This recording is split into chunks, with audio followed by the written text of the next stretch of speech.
Good evening, folks. Welcome back to another Monday night live stream. Hope everybody's well. Hope you all are having a fantastic start to 2023. Apologies for having to cancel last week's live stream, but we are back with a vengeance this week, ready to rock and roll. So let's have a look in the chat. Let's see who we've got this evening. Who's come to say hello? I know there's a bit of chat earlier on there, and I think some of them's. They might have disappeared off my screen here. Yeah, I think when I reset it, some of the early chats disappeared. But we had Wolverine in nice and early. Good evening to you there. He said he's starting a Slaves to Darkness Age of Sigmar army at the moment. Very nice. Major Tom, Ed saying he's going to be a bit late in, so he's popping in to say hello. Hello to you, Ed. Clyde Dashing, hello to you as well.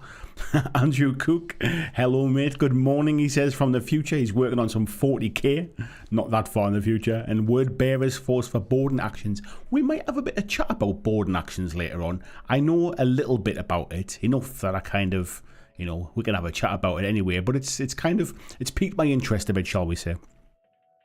Wolverine's doing a bit of Tau as well, a bit of 40k in the house tonight, I think. We've got Oliver in. Good evening, Oliver. How are you, my friend? VJ, good morning, sir. Type 40 Charter says, hey, working on some burrows and badgers. Very nice, mate. We got Markoxki in. Good evening to you as well. How are you doing, buddy? Well, let's scrolling down here.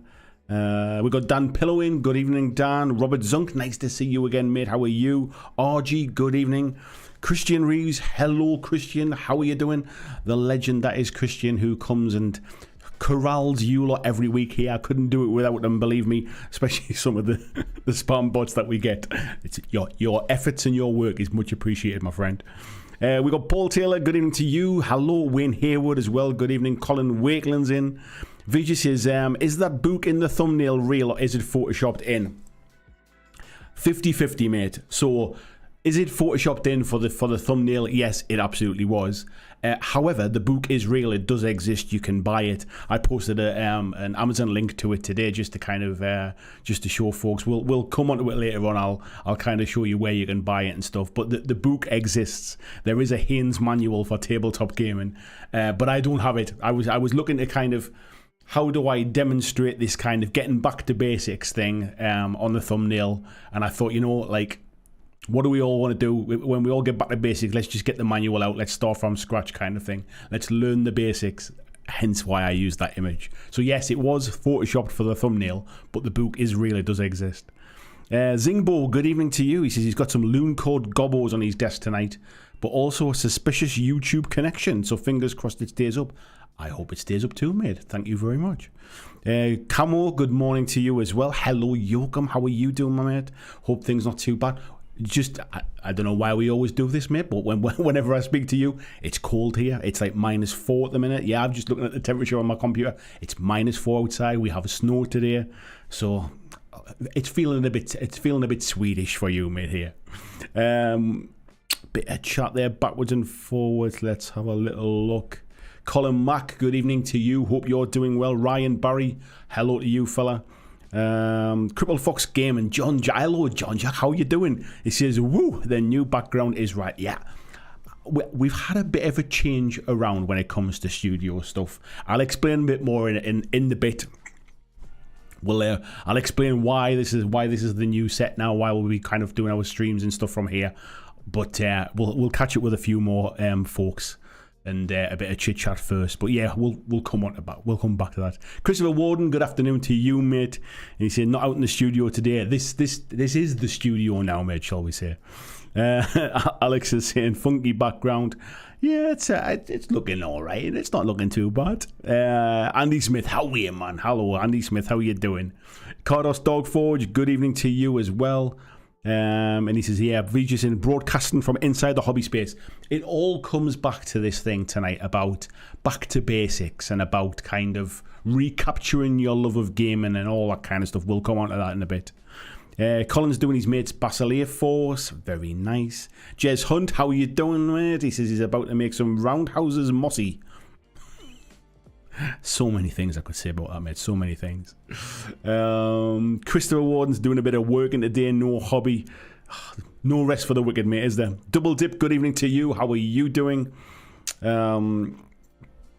He's scrolling down here. Super Pumpkin Man, good afternoon to you. Tony Howell, good evening, mate, as well. Nice to see you in. Tasty Brain Drain. Andy Smith says, is the backdrop from the 70s Battlestar Galactica? Yes. I spent an absolute arm and a leg, 5 years worth of Patreon money to buy the original Battlestar Galactica set, mate. Where are we here? Johnson, he's been working on some secret Mantic stuff for Mantic Night at Adepticon. I saw the tickets have gone up now for the Mantic Night at Adepticon. I still have my hotel booked. I haven't booked flights yet. I'm on the edge. I'm trying to decide whether it's financially worth the effort of going. And that sounds terrible, but what I mean is it's not cheap for me to kind of like four nights in a hotel or whatever, flights to Chicago, and as much as I would love to go just as a geek to hang out, it's a lot of money, and I have to think about it from a business point of view. Am I going to actually get anything business related out of it, or am I just going to go and kind of sort of hang out and play some games, the kind of things I could do at home? I'm weighing up the options at the moment, so I'm kind of like that. Moose is saying, morning everyone. Good morning, Moose. How are you doing, mate? Clyde says, you're like BlackJack Frost. It's freezing outside, that's for sure, mate. Yeah, just the same. It's super frosty and icy. Honestly, I went to pick the little one up from school today, and one of my older lads rang me. My twin boys are going to see Dropkick Murphys tonight in Newcastle, so he was ringing me. He was on the train on his way up to Newcastle to tell me all about it, and I was like standing waiting for the little one to come out of school, and my hand was absolutely freezing just holding the phone. It was like proper like bitter icy cold. It took me ages to get my hands to warm when I got home. Where's this? Andrew says, I've seen the book in the thumbnail at my local bookshop and I live in the Upside Down. Yeah, I think there's a couple of different covers for it. I don't know whether they've done like a reprint or like a second edition, but there's definitely a couple of different covers for it, I think. Andrew Fairbanks, good afternoon to you, mate. He said he just became an uncle to twins. Congratulations, mate. Uncle Andrew. Big D says, good evening as well. Dumfries Gamers TV, good evening. Tissy Brinchin says, glad to see that money was well spent. Well, I'm sure the Battlestar Galactica set people would appreciate it anyway. Luke Pryor, good evening to you, mate. How are you doing? John saying, love to see you there, mate. I'm sure Matic would enjoy more rah-rahs on their site. I'd love to go, mate. Like I say, it was all kind of set up and stuff to go the year of the pandemic when it all locked down and stuff. I guess I have to kind of think about it like with my serious businessman hat on rather than my geeky head that goes, I just want to go and see all the games. Tyrion says, I think you'll find the show great, but Chicago is a dump. I don't think I'll get a lot of time to kind of like to sightsee. That's the other side of it as well, is like it's obviously, what is it, about 8 or 9 hour flight, something like that. It's a long way to go to then not see anything other than a load of miniatures games. So it's another one of those things as well. Super Pumpkin Man saying, don't forget to be kind and drop a like. Yes, please. That would be very... How many likes have we got? We've got 62 viewers in so far, and we've got 24 likes. You lot are letting the side down. Camo says, any opinion on the Wizards and the Piazzo thing? Well, we might touch on it later on. I think it's kind of like, I'm not a massive sort of RPG player. Wizards of the Coast are a big, massive corporation. They're owned by Hasbro. I never expect them to do kind of things in the best interest of the customer. It's always in the best interest of the shareholders. And so that kind of stuff doesn't surprise me. I guess it's just... it's the way it's kind of happened, I think. This, like, stuff's leaked out and stuff's being shared before it was ready. That's not the kind of stuff big companies do. They normally don't share draft versions of things. So it'll be interesting to see how this all pans out anyway. Chris Warden says he'll be in the UK in May. Hope you have the heat turned up by then. We can't afford to turn the heat up, mate. The gas prices are through the roof. But hopefully, mate, we might have a bit of sunshine by then. Jezza says, hit that like button, you scurvy dogs. That's it. Come on. God, you can hit it a bit harder than that. Luke says, are you talking about Adepticon and if you go or not? Yes, mate, that's what I was talking about. I'm just kind of weighing it up. When I think of all the different things, like different events that like I could go to, obviously there's Adepticon. There is Salute in April, which I always said I would probably never go back to, but I get the impression it's changing a little bit. They're starting to do some kind of like panels and sort of like presentation stuff, and it hasn't been on for a few years, and it's is it the 20th anniversary or the 30th or the 40th? I can't remember which one it is, but it's a big anniversary. Might even be the 50th. It can't be the 50th, surely. It's an anniversary anyway. Luke's saying the 50 sounded too many, mate. The 50th anniversary. So I feel like I might kind of want to maybe take a look at that. We've then obviously got things like UK Games Expo in the summer. There's a number of different things, and these things, they all add up, unfortunately. Like, none of them are close to the northeast, so I have to travel to all of them. That means overnight stays in hotels. It means travel. Like, these things kind of mount up, and I do love going to them, but I do have to also be very sensible and think about it from a business point of view. Let's have a little look up here as well. John Estel, good evening to you, mate. How are you doing? VJ says certain parts of Chicago are a dump. I think where Adepticon is in Schaumburg, which is not like kind of sort of city center Chicago town kind of thing, or Chicago city if you like. It's a bit more on the outskirts, and I don't think it's like sort of, I don't think it's known for its natural beauty at that point. Andy says, what about a group meet at the Sanctuary? Obviously we won't tell them, just turn up. These kind of things are also something else to set up, but again, it's like it's something else. Booking hotels and travel and all that kind of stuff. I've just got to think about them during the year, mate. See what I can afford and see what works out the best. Harjinder, good evening. Nice to see you in. It says first time catching a live in a while. Liked. Thank you very much. Tyrion says the after parties at the show is awesome. What stays at the show stays at the show. That's the problem. I wouldn't be staying for any after parties. I'd be heading home on the Sunday, I think, in order to try and make it work, like family wise as well. Getting home, because obviously the little one's got to go to school, my wife's got to go to work, so it's all kind of like it's making everything fit in together. We had considered at one point making it a bit of a family holiday and all kind of going over together, but because it's during school term, it would mean taking the little one out of school. I don't really want to do that. Joachim says, putting together a 75 Ducats gang for Carnivale tonight. 4-player game on Wednesday. Should be lots of fun. Nice one.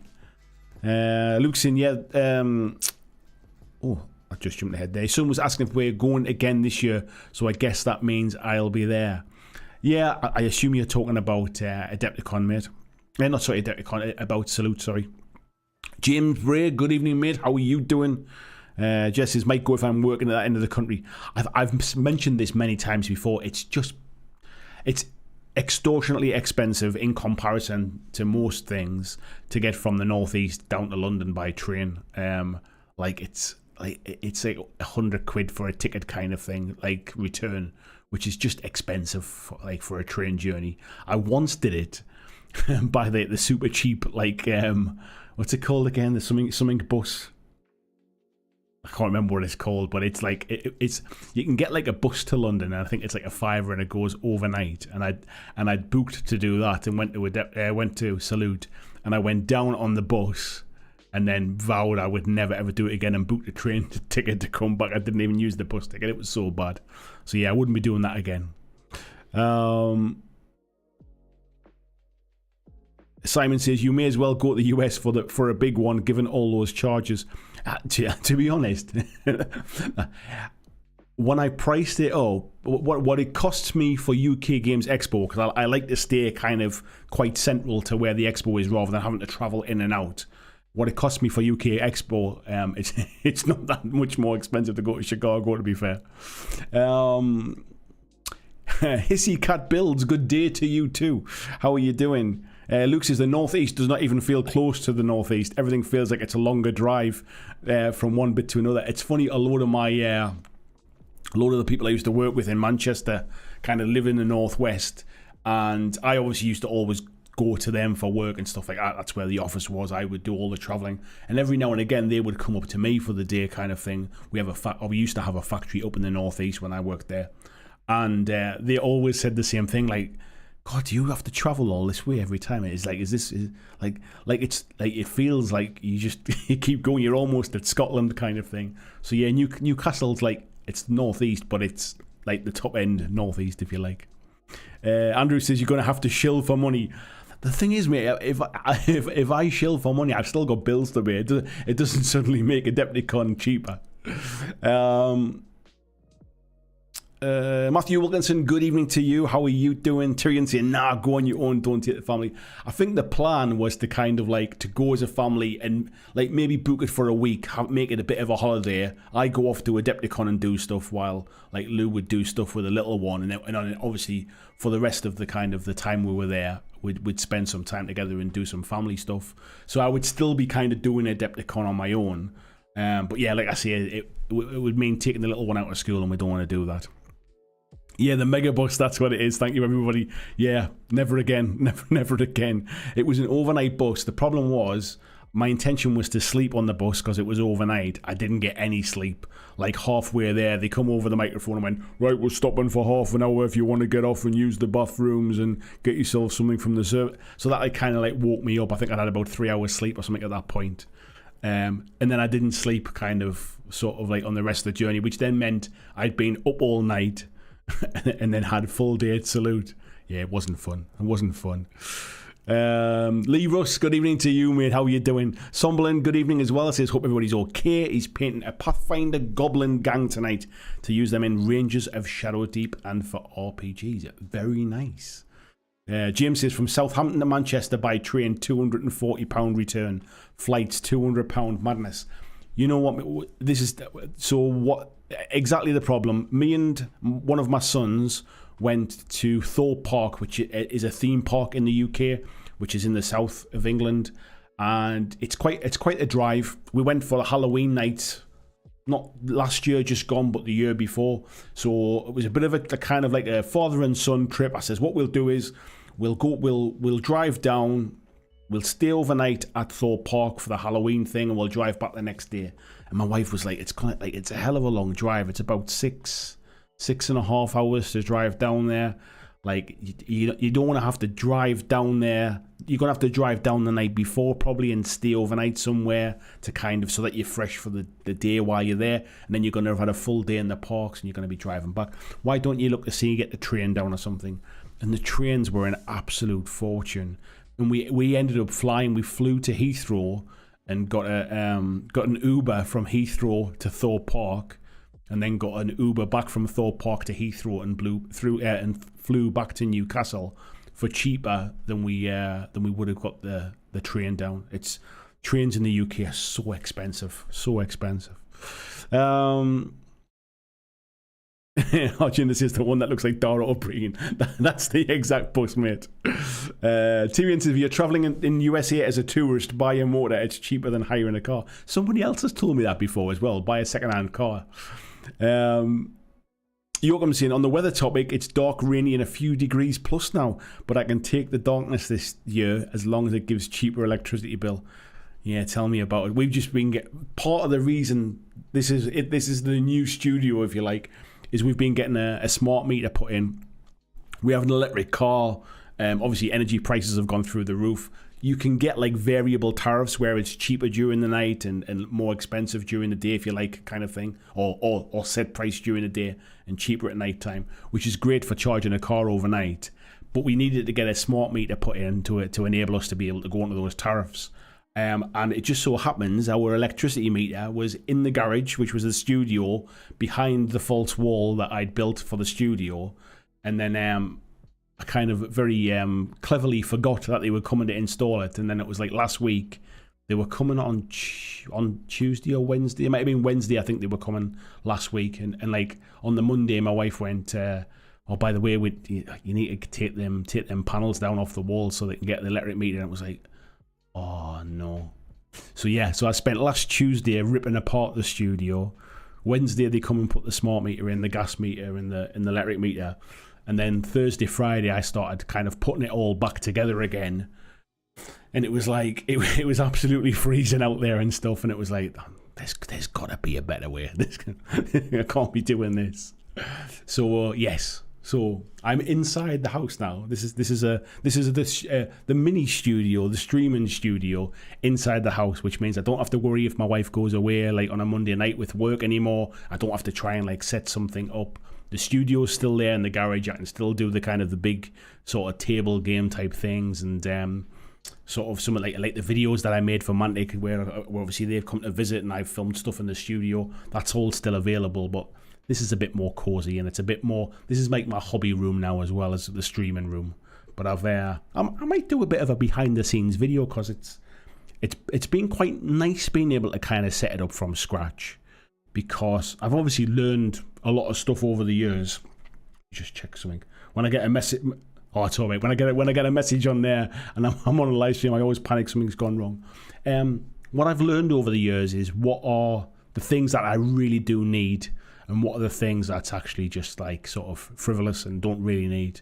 So a lot of the bits and pieces I've just taken up from the studio downstairs, and like I've bought new cables so that I can disconnect the camera here and put the camera downstairs, but I don't have to take the power cables.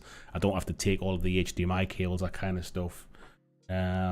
Like instead of having the big boom arm on the microphone, I bought a little stand for my microphone, just so it's not, I can just place it down, and then when I'm not streaming I can move it out the way, kind of thing. Just little bits and pieces like that. But it's yeah, I mean, it's, you can see here, it's like, I kind of just thought, rather than, the room's not the biggest, so I'm relatively close to this back wall. I didn't want to be putting like games up and stuff like that.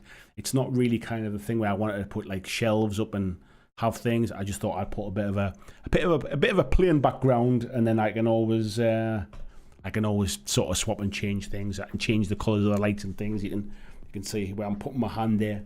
There's lights either side of me that's giving me those different colours and things like that, and change the colours and all that kind of bits and pieces.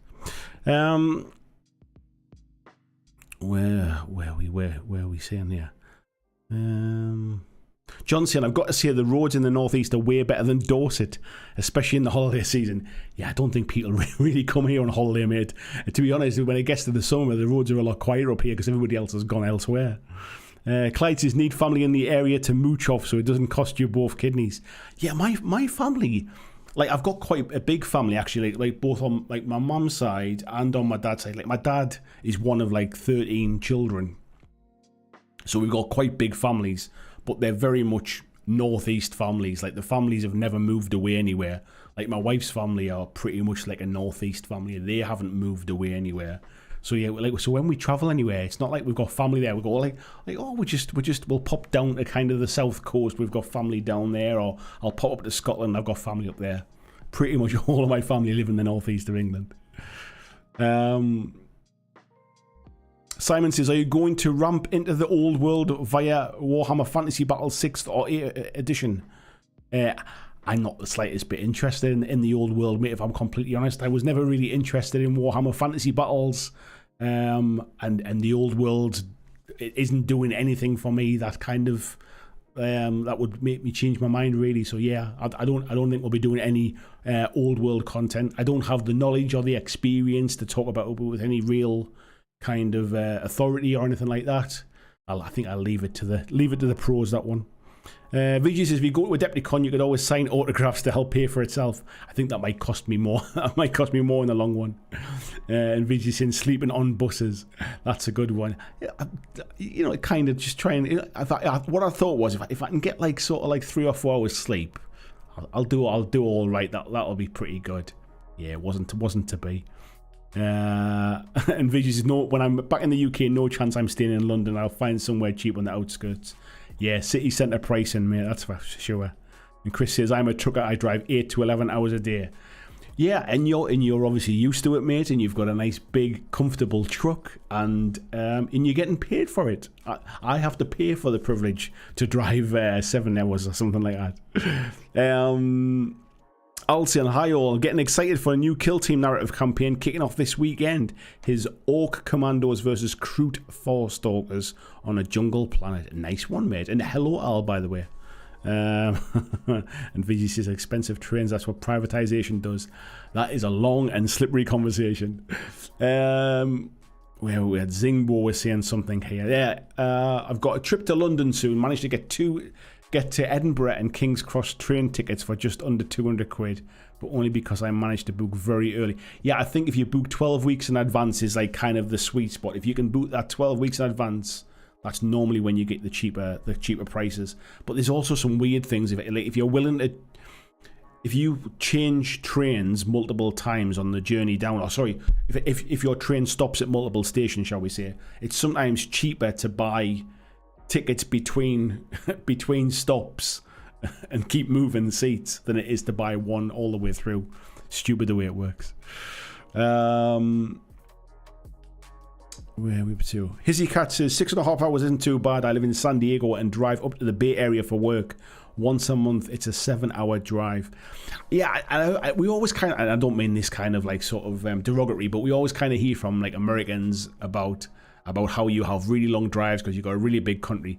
I think what Americans maybe don't always take into consideration is we're a small country. The roads are pretty busy. There's always traffic jams. There's always road works. The roads are not in very good condition. The facilities on our roads are not very good, so to like kind of stop off and stuff, it's not fantastic. We're just not really kind of, we're not a country that is built for long, not necessarily long distance, but long time driving. So for all I'm saying, it might take about 7 hours to drive to London. Like it's only about 300 miles or something, 320 miles or something. But it takes a hell of a long time. That's the problem. Andrew saying, I won't tell you it was 25 degrees here now. Not jealous at all. And James says, where is the studio now then? Yeah, so this is a spare room in the house, mate. So this is, like I say, this is I've got my desk here. I've got my 3D printers are over there.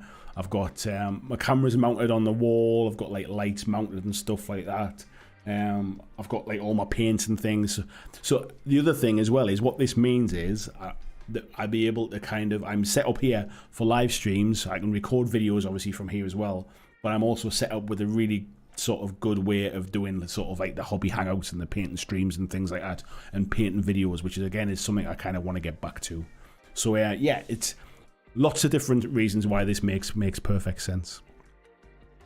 Big Dave says, just looked out the window and it's snowing here in Chester. Hope it stops when I drive home from work. Yeah, it kind of come from nowhere this morning. It wasn't snowing when I woke up. I jumped in the shower, and by the time I got out, there was like a good kind of covering of snow everywhere, and it kind of snowed for about 3 or 4 hours and then stopped. But yeah, it's been freezing, so it kind of froze over. Andrew says, is buy a car your slang for getting a rental? That means something different here, and no, that's not the same price. I don't think it is slang for getting rental. I think somebody else has told me before to get like a cheap like sort of a cheap second-hand car rather than renting one if you're going to be driving for a while. And James says you're being let back in the house. I've never really been banned from the house. We just had a bit of a change around. I mean, we're fortunate we've got some spare bedrooms here. Obviously, when my older lads were younger, they used to stay here every weekend, so they both had their own bedrooms. My little lad's obviously got his bedroom. Me and my wife's got a room as well. And it's just people don't really kind of come and stay. So what was a spare bedroom with a bed and wardrobes and stuff in, we've just had a bit of a switch around. So now I've got my little hobby room back. Fiji says Koala gonna need to migrate to new live stream room. He's still mounted on the pieces of wood in the garage at the minute, but yeah, we'll make a trip up here, mate. And Fiji says new cabling's always worth it. They wear faster than most people realise. Yeah, it's one of those things, mate, where the more you move them around, the more you kind of plugging and unplugging and wiggling them and reeling them up and unreeling them out. I've got everything nicely kind of cable tied and clipped to the walls and things like that, so everything's just where it needs to be. Krabby, good evening, mate. How are you doing? Coffee and Pistachios, good evening to you as well. Says new setup is smart. Thank you very much.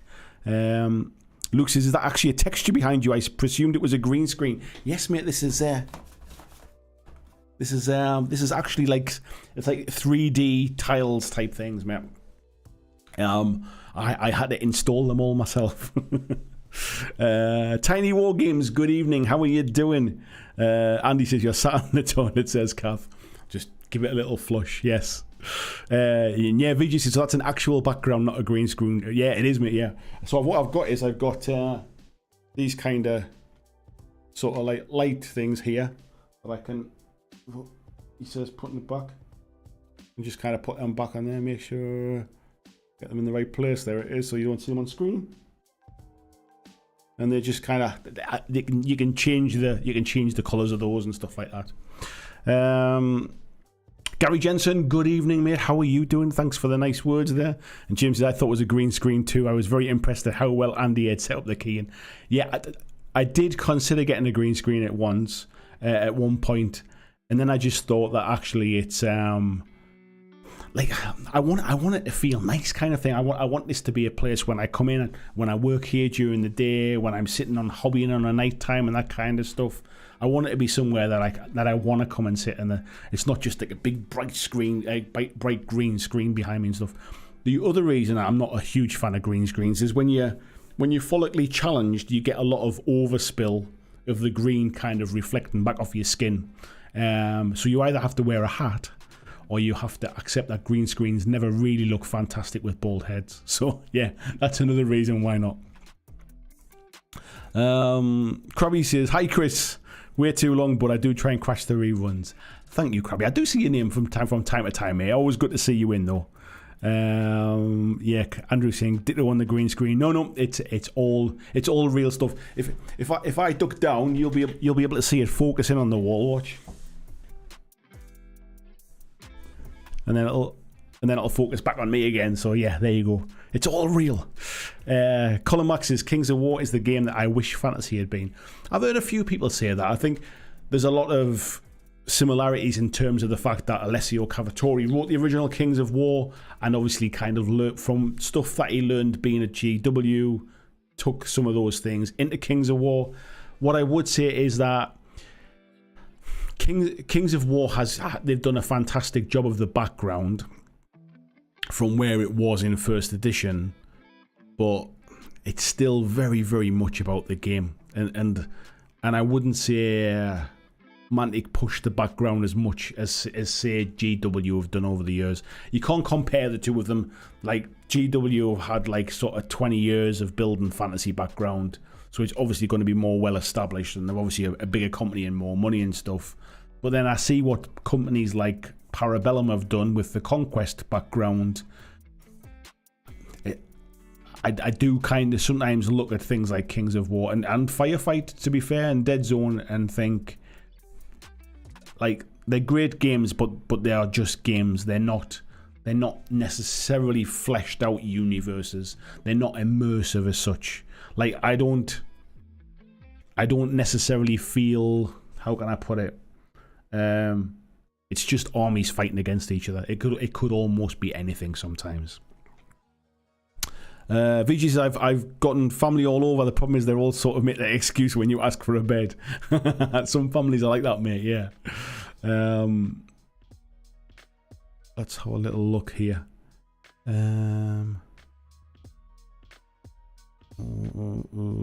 Clyde saying my family's spread out to four corners from Staffordshire. I still don't like the costs of travel, but at least you can somewhere to go abroad. Yeah. Players in Exile says surely if you're travelling to London for Salute, for example, or UK Games Expo, it's all claimable.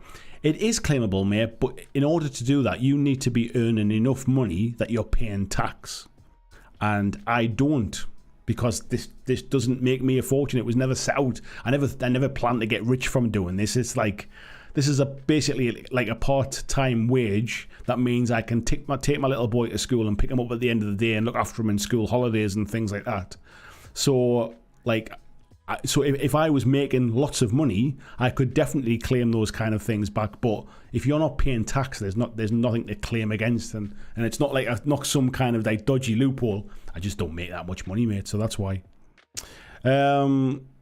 Zingbo said I managed to get some really well priced split fares a few years ago, but recently that gap appears to have been plugged.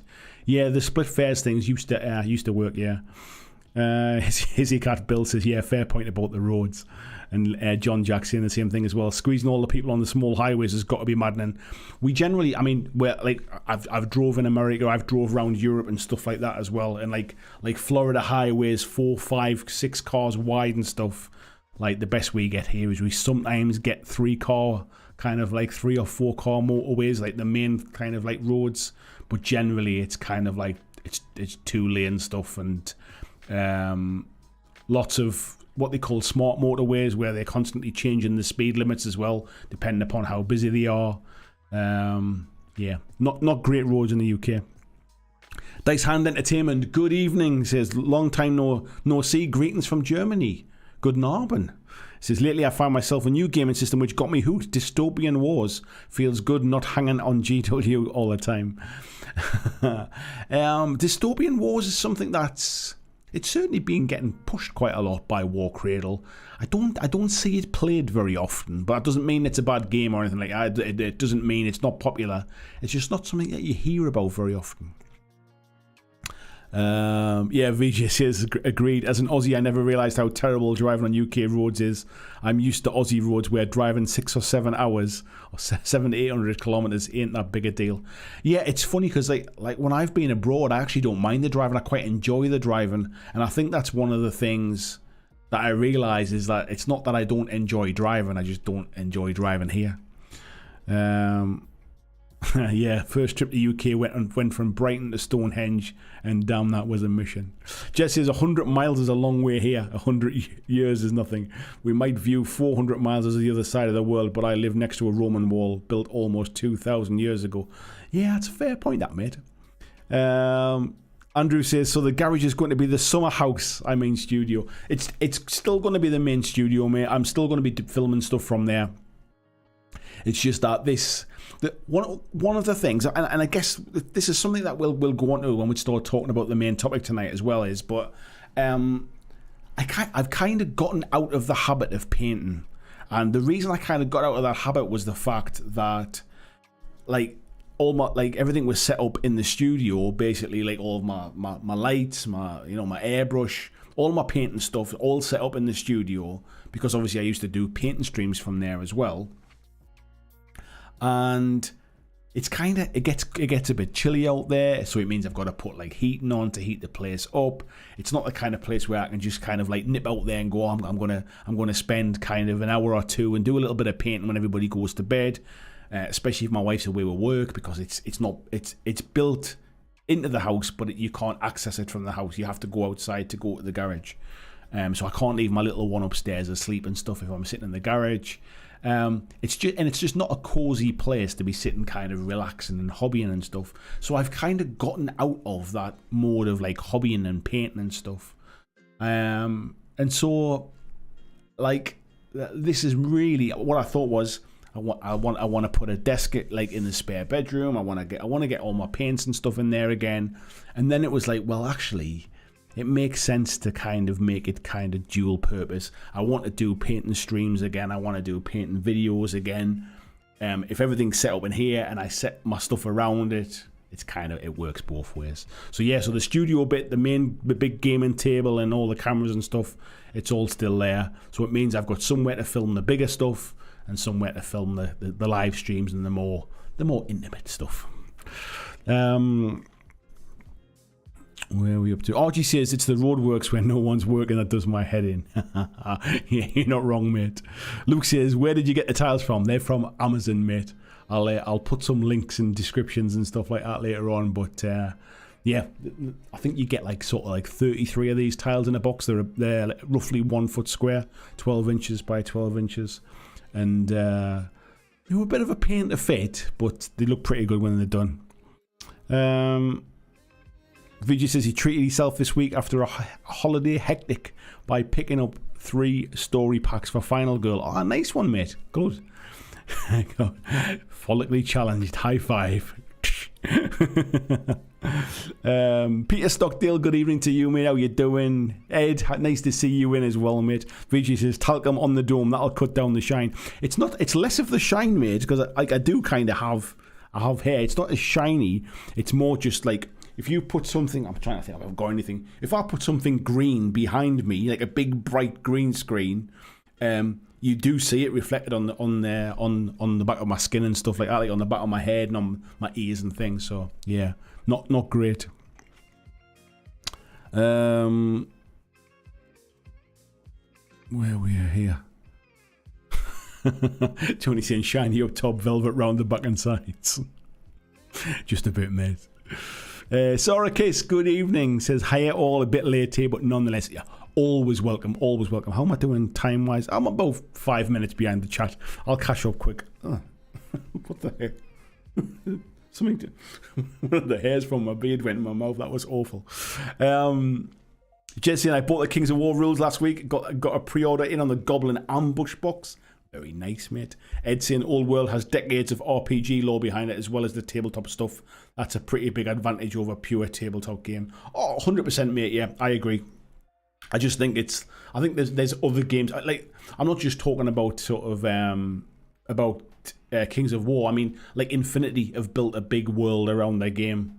Like obviously there's games like kind of Star Wars Legion and Marvel Crisis Protocol, which have big worlds, but there's a lot of games out there that have big or have sort of rich worlds built around the game. Like if you take things like Malifaux, for example, it is a character story driven game. If you take Wild West Exodus, it's a game that is based on the characters, it's based on the stories. Kings of War, to me, feels very much it's a game first and foremost, and any world building has been tacked onto it a little bit, if you like. It's like, for example, the rules for the characters. They don't like I don't feel like I want to take a certain character because I'm in love with a certain character. I really like that character in a story. Therefore, I'm going to take him in my army regardless of the rules. I wouldn't do that for, say, a Firefight or for Kings of War. But I would do that for something like Marvel Crisis Protocol, or I would do that for something like Malifaux, for example. Colin says they're working on the lore with the novels. I've been buying them. They are, but it's they still feel disjointed. They still feel that the game and the world are two separate things. Where I think, like 40k, the world and the game feel very much crossover. Like I say in Malifaux, the world and the game feel very much crossed over. I just think it's something that Mantic do. Mantic focus very much on the games. They focus very much on the kind of like on the world building as a bit of a separate entity. Like I think you get more out of, say, Warhammer games or Games Workshop games by knowing a little bit about the background. I think you get more out of Malifaux as a game by knowing a bit about the background. I wouldn't say that you necessarily need to know anything about the background for Mantic stuff. Clyde says, you heard the man, people. He'll travel more if you all subscribe to him on Patreon. That's one way to e-beg, isn't it? Type 42 says, new record, Mouse Knight painted in 40 minutes. Well done. And John says, 2 lanes luxury. When I was a lad, I used to live in a box in the middle of the road. Players Next Out says, we've got a 4-lane A road here in the beautiful south. Yeah, there is the odd motorway and stuff like that, but like but most of the stuff around here, especially up in the north. Oliver, good evening, mate. How are you doing? Luke Pryor says, I got so far out of the habit as painting as well. I can't remember the last time I painted. I did a painting stream where I tested out the TT Combat paints, and I've been sent a full set of the Duncan Rhodes, the 2 thin coats paints. I've got them to try. I've not opened them yet. I've not tried them. I've not squeezed them into a wet palette. I've literally just like I can't remember the last time I really painted anything, and I want to get back to it. This is what we're going to be chatting about tonight. Back to basics, about kind of kindling your love of your hobby, and why do we do the stuff we do? Why do we love the games we love? Like why do we fall in love with painting, or why do we fall in love with playing? That's the stuff I want to talk about when we get to it. Anna Robinson, good evening, Anna. How are you doing? Nice to see you in. I hope you're well. Andrew says, I used to sell Dystopian Wars back when I had a hobby business. I don't like the changes to the lore and factions to make it line up with Wild West Exodus. I'm aware of the old Dystopian Wars when it was Spartan Games, but I must admit, I don't know anything about the background lore and stuff. I'm not that sure how it's been shoehorned into the Wild West Exodus world. I do like the Wild West Exodus world, but then I like the fact that it's about the characters and about the kind of the turning down the spotlight a little bit, like getting under a microscope and looking at the actual individuals in these places rather than this kind of zoomed out, well, there's this big faction and they're doing that in the sea with these ships and stuff like that. So I prefer the kind of the Wild West Exodus side of it. VG says you can use a spill suppressor and decontaminator to get rid of the green in post, but not sure they have those live keying apps. The spill suppressor doesn't work if the reflection of the green screen is on your skin. So, for example, it's not like you basically have to light the green screen. The way to do it normally is to have a key light behind you. Is it a key light or a fill light? I forget which one it is, but I think it's a key light. The way to do it is to light the screen behind you so it's evenly lit, and then light from behind into me, if you like, and then you get that kind of like light halo effect around you. It works really well if you've got nice hair, because your hair obviously picks up the light that's coming from behind you. But especially if you haven't got a lot of space and you're sitting quite close to the green screen, because the way it works well is the green screen's behind you and you're a good kind of 6 to 10 feet away from it. That way you don't get that kind of spillover. But I mean, like I say, look, I can touch the wall from here.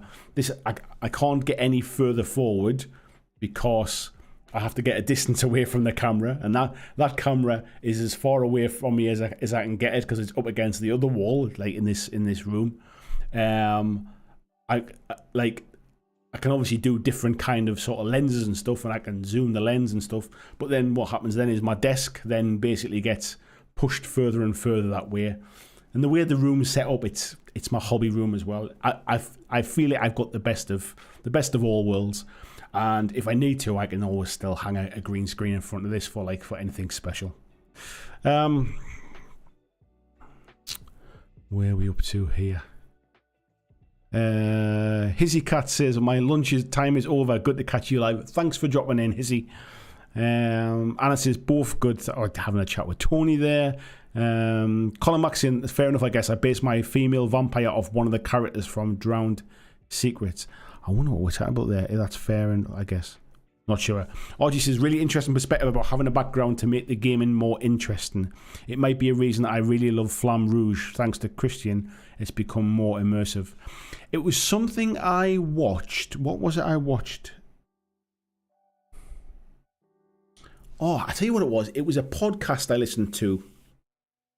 And it was about how the narrative aspect informs the game as opposed to the game informing the narrative aspect. So what it meant was, if you build this wonderful world, this rich world where you create the characters and you create like why are they at war with each other? Why are they fighting? Why are these factions kind of like fractured?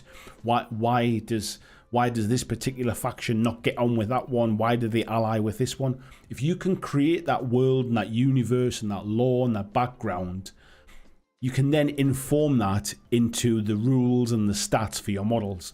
And your models feel like the characters in the world. And I think this is something that GW do very well. Whether you think their games are balanced or any of that kind of stuff, it's by the by. But their characters in game feel like the characters in the world. Malifaux do it fantastically well as well. The rules that each model has feels like that character. When you read about that character in any of the background stories, the rules play out. Like if the character is kind of like sort of mysterious and hangs around in the shadows and is a little bit kind of underhand and like sort of a bit more cloak and dagger, the rules translate like that into the game. And it was just interesting. I don't think I'd really thought about it, and there was something in this conversation that triggered, and I started kind of thinking about it, and it was like, do you know what it is? I think that's what it is. I think I think I definitely sort of appreciate it when the game is informed, the rules are informed, the stats are informed by the background world. And that's what I mean about some games. I think if you learn a bit more about the background, it can enrich the game itself, because you start to feel for the characters and the different models and the different kind of the ways that those maybe factions play. Where I think if the game comes first and the world's tacked on later on a little bit, all the armies just feel like people fighting a little bit. Like you're not invested in them. Me personally, that might be different for other folks.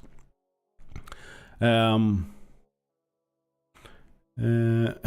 says, what's a wet pallet? The plastic box of curled up digestive biscuit. You're not wrong, mate. Coffee and Pistachio saying, would love to hear your opinion on Two Thin Coats range one day. I wonder if they'll bring anything special at the table. I will definitely be telling you my opinions on them, mate. It's not a paid kind of gig or anything like that. They just got sent out so I can have a look at them. It's a completely independent review, and I'll let you know what I think of them. Jess says, with doing so much work on that Bristol job since I've been back, I've not painted a mini yet, but I'm getting back to it tomorrow or Wednesday. Really looking forward to it. That's kind of what I want to do as well, mate. I want to look forward to it. This is the point about the back to basics. We'll get onto that in a bit. Christian sharing the link there as well for the Patreon. Thank you very much for sharing that, Christian. Yeah, as I've mentioned, I don't make a fortune. I don't even make enough to pay taxes. But this is what manages to keep the lights on in here. And your support is massively appreciated. So if you do feel that you have a couple of dollars a month that you could spare and you want to support what I'm trying to do here, it's much appreciated. Ryan says, I think it all looks great. Fine work on the space. It's one of those things, mate, where I think like you get to see bits of it, and it's not easy. That's quite flippant, but it's easier to make something that looks good on camera and then not worry about the rest of it. But like I say, like I don't get to see the bit that you see on camera. I'm not looking at this wall. Like it might look nice and it might look a bit flash on camera and stuff, but I'm not looking at it. So when I'm sitting here and I'm working or I'm hobbying or I'm painting or whatever it is, I want it to feel nice. I want it to be an inviting sort of like a nice area I can come and sit in. So I've kind of spent a little bit of time and effort to kind of make it worthwhile, and I'm pleased with how it's turned out. So yeah, I might do a bit of a kind of a look around video so you get to see behind the scenes and see how it is. It's not the biggest of rooms, but again, getting back with the theme of tonight of back to basics, I know what I need. Like I know what I need to do. Like it's like the big studio I've got downstairs. It's fantastic, and I'm really blessed to have that space. But I need that space for maybe 5% of the content that I make. The other sort of 95% can be done in here, and that's fantastic. It means that like I'm here like with the family after I've picked the little one up from school. He can come and sit in here with me, and he can sit and draw, or he can paint, or he can play. I can sit and do some work, or I can sit and hobby rather than being tucked away in the garage all the time. So yeah, it's just kind of it's nice and it's convenient.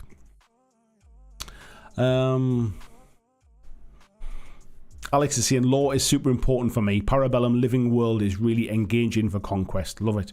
Yeah, there's a lot. There's a lot of really good world building's gone into that, to be fair. Ed saying, GW are good at creating character lore, but not so much at making their characters match it. I'll be honest. I'm not 100. I couldn't comment with any kind of authority when it comes to GW stuff. I've always felt that they did, but that might be as an outsider looking in, as opposed to somebody that's experienced. Jim says, lore is a great way to stay in the world between games or painting sessions. This in itself, mate, I think is a really key point.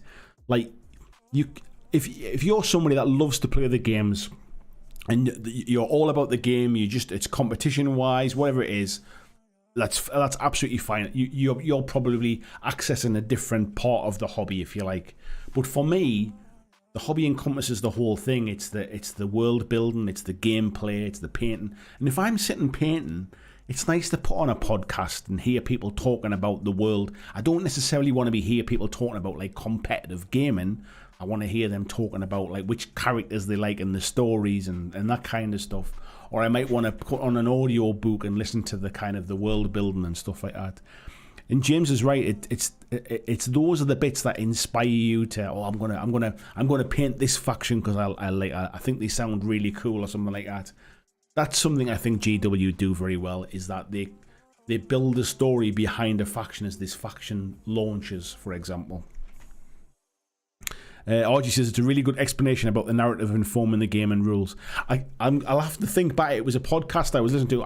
I listened to podcasts when I go to sleep on a night, so I put my little Apple AirPods in. I'm kind of lying there on my pillow, and I'll just put like a random podcast on, generally gaming stuff, like tabletop stuff, and I'm just kind of like listening. And then what'll happen is it'll finish, and then it'll start to play another one. So sometimes if I hear this story at like 2 o'clock in the morning when I've kind of half woke up, it sinks in and I remember what I've heard, but I can never remember which podcast I've heard it on. But yeah, it was. If I remember which one it was, I'll let you know and I'll send you a link to it. Waffles Enjoy says, I've heard that 2 thin coats paints were colour matched to GW. I think you find most people kind of who bring out paint ranges these days are kind of colour matched to GW, but at the end of the day, the Duncan Rhodes version I think was always going to be, wasn't it? That's where he's kind of like sort of his core audience come from. They're very much 40k or Warhammer painters, if you like, and his paint methods, I guess, would be replicated with colour matched paints. John says, yeah, I think I'm more of a player. If I had to choose, I'd pick a game that plays well over one with a rich backstory, but both would be nicer. Yeah, obviously I think I'd prefer both. I wouldn't necessarily play a bad game that had good background. It still has to be a good game at the end of the day. But if it was a choice between playing a game with good background, a good game with good background or a good game with bad background or no background, I'd rather choose the one with a good background. I think that's the point I'm making. Camo says, I spend much more time listening or reading lore than actually playing. I think a lot of people do, mate, and I think that's probably one of the points. Waffles Enjoy said, just got the Pro Acrol, Vince Ventura and Ninja sets. I hadn't realised they'd done some sets, actually. I hear a lot of good things about the Pro Acrol stuff. Clyde says, need to get that monthly challenge. At this point, painting anything would be beginning. Yeah, for both of us, mate, I think.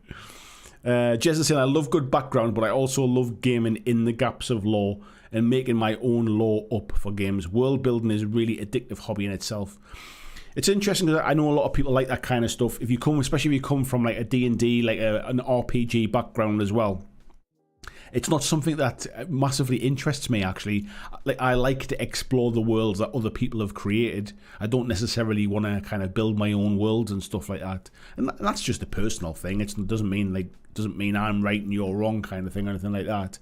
It's just that's what sort of kind of suits me. I like to absorb it. I like to kind of to read it, to listen to it, to look at the nice artwork. I don't necessarily want to create it myself. Let's have a little scroll down here as well. Dom Symes, good evening, Dom. How are you doing? Since I finally got here, spending a little time painting some more paws for my niche army. Oh, is that paws? I don't know. I'm not sure about getting that one right. Clyde says, I'm definitely a narrative-driven gamer. No lore, and it becomes harder. Although with some, I find making my own, such as Pulp Alley and Frostgrave or Stargrave. Yeah. Like I say, I think if you're up for creating your own, I think that's where a lot of like sort of miniature agnostic games come in. Is that some folks really enjoy like sort of creating their own worlds and then taking that core engine of a game to kind of to overlay into the game and stuff. And then you've obviously got people who might enjoy the 40k lore, but might not enjoy the 40k game. And then you've got things like one-page rules, which comes in and kind of allows you to cross over and use a different rule set in a world that you like kind of like know and love, if you like. RGC, and anyone been able to use Vallejo's new Express paints? No, I've not used them, mate. I don't know if anybody else has. Ian says 40k has very little in common with the law, else you would almost never see a Space Marine, but guards will be everywhere, like early 40k have an army orc fight and squad of Marines. I guess there's some creative license when it comes to that, especially with the poster boys. And I know they're kind of like, they're meant to be quite kind of rare, if you like. But I think ultimately they do try to have... they try to have the rules reflect the models. Try. Maybe not always exist. Maybe not always succeed. But I think they do try. Type 40 TARDIS is saying painted almost all the minis for this month's challenge. Whoops. I scrolled off my screen there. Just waiting on the bases to arrive. Nice one. Players in Excel says just finished punching tokens into craft boxes. I quite enjoy doing that. From 2 sets of Underworlds I got for Christmas. Have to assemble 3 or 4 warbands. Next up we'll be painting them. Nice one, mate. Hope the small head count helps. I think it definitely will. RGC and the painting challenge is done. Well done, mate. Get the photos in. Double Dips is he's having a chat with Oliver. Jess says, what's this month's challenge theme? So the challenge for this month, and Luke's saying, what's the challenge for this month? The challenge for this month is It Begins. So basically we've got, it's January, it's the start of a new year. People are doing their new year, new army. Maybe you got a box set for Christmas or something like that, and you've not kind of got to it yet.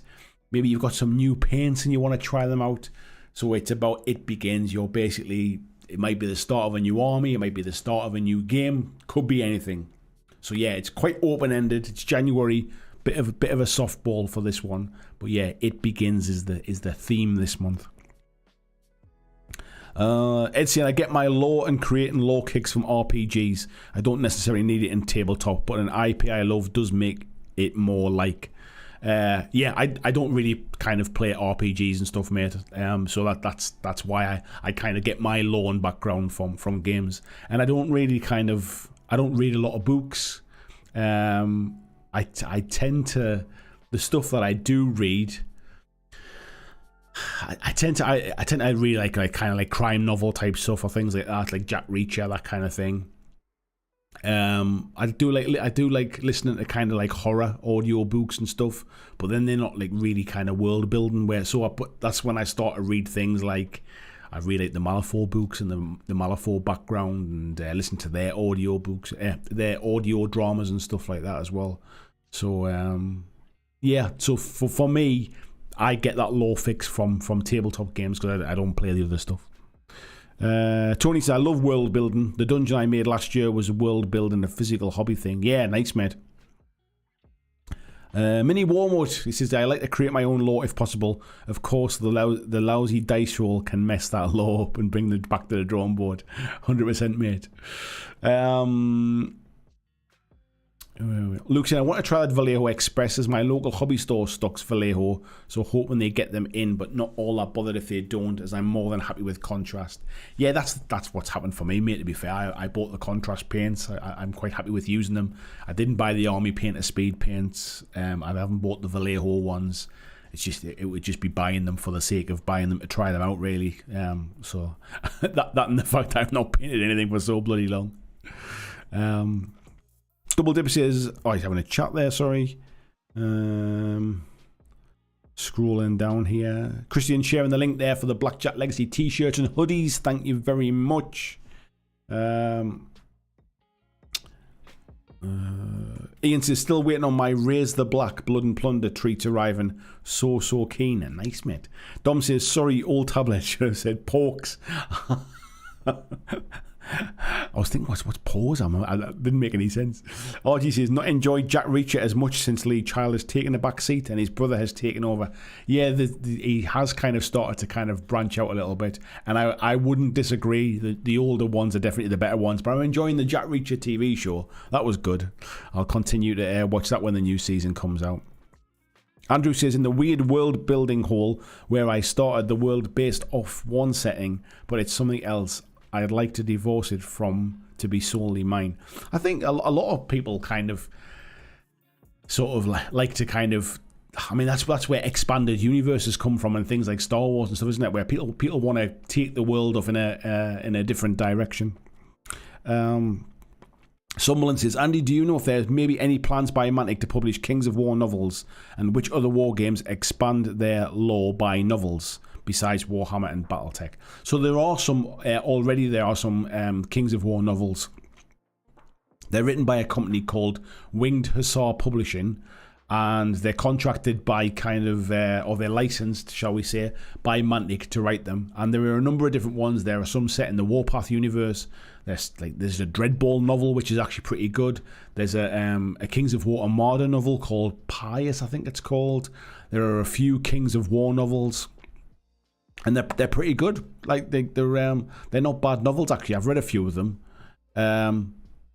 but for me, there's still this separation. Like, for example, the characters they kind of talk about in the novels are not necessarily characters like that you can play on the table. I mean, you could say this model here is Jim in the story kind of thing, but they're not the hero character kind of things, if that makes sense. RG says, oh, he's having a bit of chat. Bruce, hello mate, how are you doing? He says, you hit the nail on the head for me. I've been working on a rule set for both fantasy and sci-fi skirmish and solo games, Cell, Swords and Privateer. Working on my own minis too, 5 models per player. Nice mate. VG says, where did you post the link to that book from the thumbnail? I didn't, mate, but I will. Let me find it while we're chatting here. And I will, I'll get you the link for it. So, hands, tabletop manual. There we go. So, text. There we go. So that's the link to one on Amazon. And don't all disappear at once. Yeah, Lee's saying it's on Amazon. That was where I found it, mate. I don't know. I haven't seen it anywhere else actually, but I only saw it on Amazon. That was the only place I did see it. Yeah, James says, wait, that's a real Haynes book. It is a real Haynes book, mate. It definitely is. Lee has some photographs of his miniatures in it, and Plays in Exile says, does that link get you a little something? I'm not actually sure that one does, mate. I've just copied that link across from my Amazon page, mate. So I'm not even sure that it does or not. But yeah, that's just so you can see the book that I'm talking about anyway. Anyway, let's have a little bit of a chat about back to basics. I'm not going to clip this one out, I don't think. I might do, I might not. We'll see how it goes, but I'm not recording it anyway, so because I really just want to kind of have a bit of a chat really about getting back to basics, about recapturing your love. Now, I wouldn't say that I've fallen out of love with tabletop gaming. It's not as kind of strong as that. But I definitely feel that towards the back end of last year and over the Christmas as well, I intentionally took a couple of weeks over the Christmas to kind of take it easy and spend some time with the family. My little one was off school, my wife was off work. And I almost, because I didn't really do any hobby and I didn't do any gaming and stuff over those 2 weeks, like my local games club that I've only just kind of sort of started to get involved in, they were off over the Christmas, so there wasn't anywhere to kind of go and game there. I kind of feel like gaming took very much a backseat, and it's been quite hard to kind of get back into it after that break. There wasn't much happening. There wasn't much to talk about. All of the gaming companies all had their breaks over Christmas, so there wasn't specifically anything like really new to talk about. And it's felt a little bit flat for me personally. And I just wanted to kind of get back to that kind of basics of why have I chosen this for my hobby? What is it that I love about painting miniatures? What is it that I love about playing games? What is it that I love about the tabletop community? Like, what is it that sparks my interest? And that's where some of what we've been chatting about tonight, about the background lore, and that whilst a game can be very good in isolation, there are lots of very good games out there. But if they don't necessarily kind of inspire me to paint the miniatures. Like, either the miniatures have to be amazing and that there's something like very much like, oh, I'd love to paint that miniature even though it's not in a game or it's completely irrelevant, it's, you know, like it's just a sculpt, it's got nothing to do with the game, I just really want to paint it. There are miniatures out there like that I do kind of get, I feel like that. But if I think about it, if I get back to my basics and get back to my kind of energy, the thing that drives me to want to paint certain models is I get inspired to want to paint them. I might see a cool kind of piece of art where I see that particular faction or that particular model that really kind of sparks my interest. It might be a story that I listen to either on a podcast or in an audio book that like makes me want to like think about a certain army or certain characters. It might be I see kind of a battle report or something like that, or somebody's been sort of showing off some new painted models that they've just done, and I think, oh, they look fantastic, I'd love to have a go at painting them. So I got into tabletop gaming, or I got into tabletop hobby purely just as a painter. I never played for a long time when I first started painting miniatures. And painting really is my first love, really. And that's when it dawned on me, really, that I guess doing this as a job, whilst I absolutely love it and I love making YouTube videos and I love interacting with the community, it's made me kind of want to look for things to talk about, because that's what I do. And it's drifted me away from kind of like the basics of what got me into this hobby in the first place, of just like enjoying the hobby side and enjoying the painting and really getting back to that. So that's one of the reasons I've set this area up in my home now and have somewhere to actually be able to sit and paint my miniatures and actually be able to sit and hobby. And it might be that some of the videos I produce now are, it might be just me talking while I'm sitting painting a miniature. Like it might be something different, because it has to recapture my energy and recapture my love of what I'm doing. When it comes to gaming, like I fell in love with tabletop gaming because I loved the interaction with other people. I loved getting together with people and traveling to events, and I loved that feeling of, oh, I've got an event coming up at the end of the month, I've got to get everything painted. That little thing that kind of spurs you on. And I loved the chatting with other people in the game groups that I went to, and we had the old forums back then as well, before Facebook and stuff was really a thing, or was used as frequently as it is. There was no Discords or anything like that, and we used to post pictures of what we've been painting and kind of getting ready for our games coming up. And that kind of community interaction, it's still here now. It's what these live streams are about, really. It's like it's not like that's ever gone, but somewhere kind of along the line, I kind of forgot about that side of stuff, and I maybe focused more on other people's hobbies and what they were doing, and kind of forgot about my own a little bit. And that's kind of what I want to talk about tonight. Really, is about, you know, when was the last time you really kind of sort of took a step back and had a look and say, you know, like am I really enjoying like sort of what I'm painting? Have I just played this game for so long that it's become second nature, and I don't even question whether I enjoy it anymore now? Are you sitting painting miniatures that you're just thinking, I just want these done, I'm not even enjoying doing this, I just want to get them done and get them finished? Like, when was the last time you took a step back, had a bit of a breath and thought, like, I am really, really enjoying this. I'm really enjoying painting these models. I'm loving playing this game. I can't wait to read the next bit of this story or read the next bit of this book about this game or something like that. So over to you lot, really. What first got you into gaming? What first got you into painting models?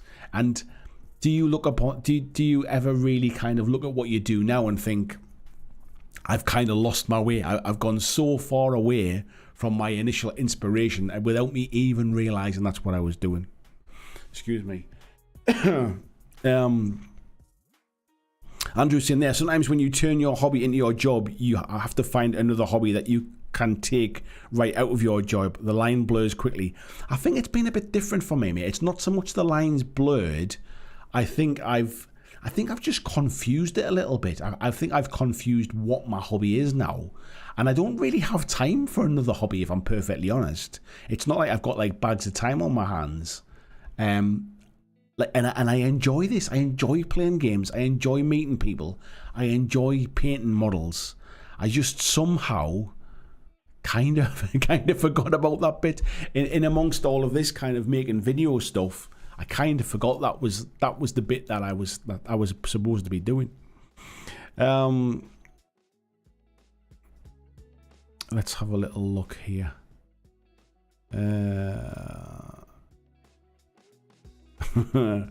James is in. So following your recommendations, Andy, I got Forbidden Island and Pandemic Legacy Season 2 for Christmas. Both very fun. I'm glad you enjoyed it, mate. I'm glad you enjoyed it. VGC only 2 left in stock. People better hurry. Players in Exile says my 2023 will be AOS tourneys and playing smaller games like Underworld and Warcry. May get into Necromunda. It's one of the things I was thinking about, like what is it that attracts me into games and stuff like that. And there's going to be some games I'm going to be looking at this year that are probably not mainstream stuff. They're going to be something that's maybe a little bit more niche. They might be stuff that you might not expect from me. They're not necessarily the big games. They're not necessarily companies that I know or that I'm familiar with. It's like some newer stuff. It's just things I've been looking at and just thinking, you know what, that looks cool.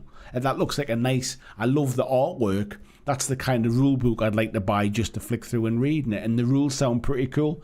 Maybe I'll give that game a try. Like there's a game that's kind of like is coming soon, and it's 1 to 4 players, and I genuinely think it's something I might kind of play on my own kind of thing, even if it's not something that like becomes mainstream enough that you can get lots of other people playing it. I just think my tastes are maybe changing a little bit over time as well, and I want to be less.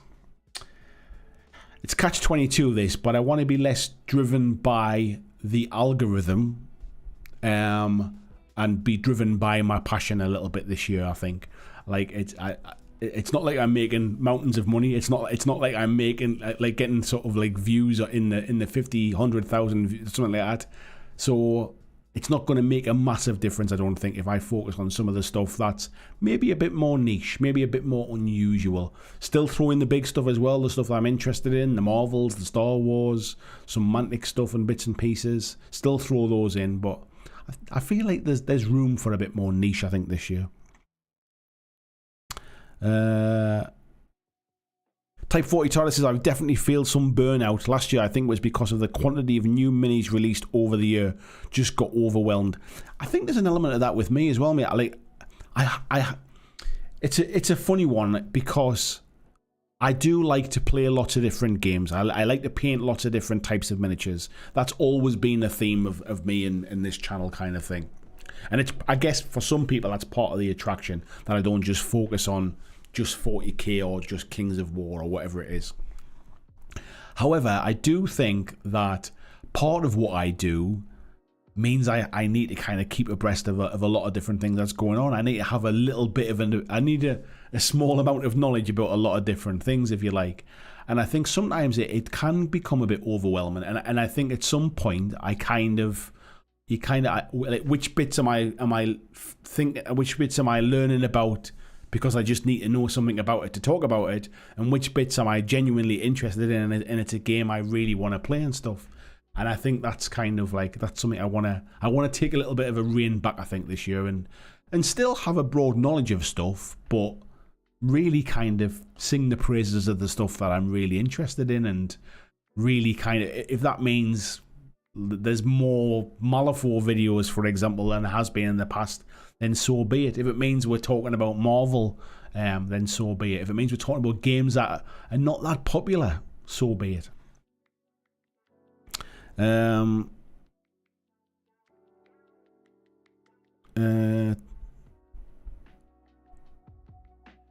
James is saying we got Forbidden Island down to a 20-minute game now, which is nice. Yeah, we always played it on, like I said, I think I said on the stream before, we played it on an iPad app, so there was none of the setup and actually having to and do it and stuff. Type 40 Tortoise says, that's one reason I've decided to take a 6-month hiatus on buying new minis and zero in on the ones I have. Not a bad shout, mate. Not a bad shout at all.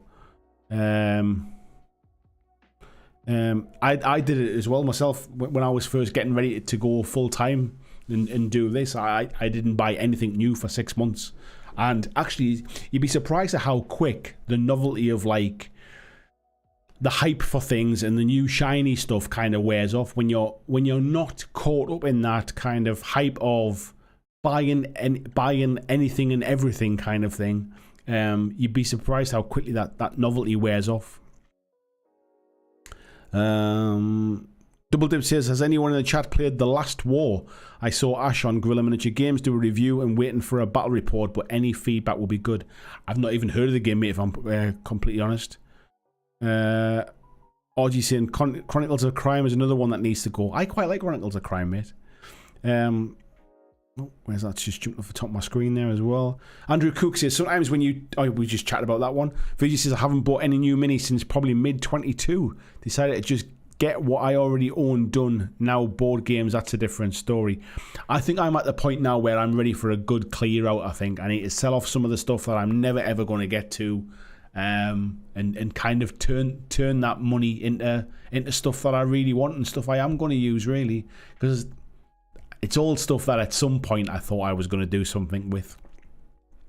And then I just need to be kind of like realistic about it, really. But yeah, it's kind of like it's dead money sitting on a shelf now.